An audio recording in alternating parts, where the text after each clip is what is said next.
What's up guys, so today I want to talk about no image stabilization, how you can still get steady footage even without it, because this Sigma 18-35 does not have any image stabilization, but I've been shooting with it for the past couple weeks without any stabilizer, just hand holding it, and the footage looks absolutely incredible. Now I am using it for vlogging currently, but this is definitely not a vlogging lens. It's big, it's heavy, it takes a lot more to hold it steady without image stabilization, so it's not going to be the best for vlogs, but if you want to shoot cinematic shots, it works fantastic.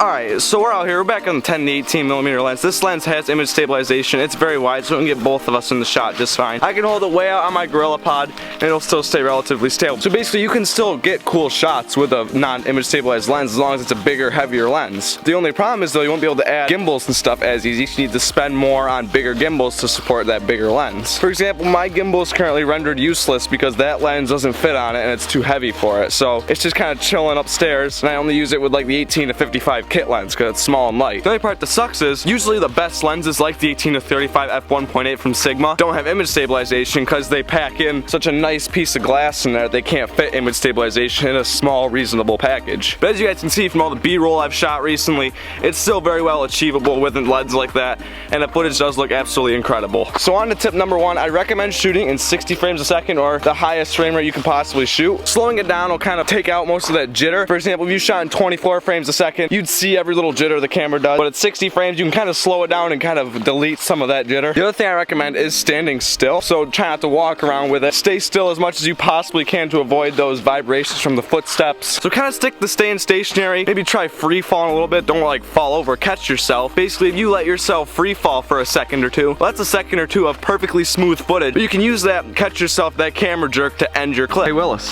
how'd that sound? Another thing I'd recommend is using some sort of stabilization in post-production. For example, Final Cut Pro has it built in. You can use Adobe Premiere, which has warp stabilizer built in, and as long as there's not big motions, that will actually help smooth out the footage a lot if there's not certain vibrations. For example, footsteps kind of get a little weird when you stabilize it. It'll kind of have like this warp effect, but just a simple camera jerk, you can kind of combat that. It will crop in a little bit on your footage, but it's not the end of the world. I actually do this on pretty much all of my clips to make them look smoother, and comboing that with the 60 frames a second and all that stuff, you will have definitely incredibly smooth footage. And if you do it alright, it'll almost look like a gimbal, but that's obviously very hard. You can't do certain motions with it, as I said. But yeah, actually shooting with this 18-35 is absolutely incredible. The no image stabilization does kind of suck, but it does allow for some fantastic footage, especially at f1.8 with the ND filter and all that stuff. It's just incredible to use that lens to shoot cool B-roll. It does an incredible job at people shots, at, filming Willis over here. Does an incredible job making him look absolutely awesome. Filming anything, you point that lens at it, everything will just look incredible, especially in the CineStyle, the flat picture profile, graded nice in Final Cut Pro. It'll just look absolutely awesome. And another thing that's very important is holding your camera securely. So basically I found having a tight grip on the lens just like this, having a nice grip on the body, and comboing that with the post-production stabilization,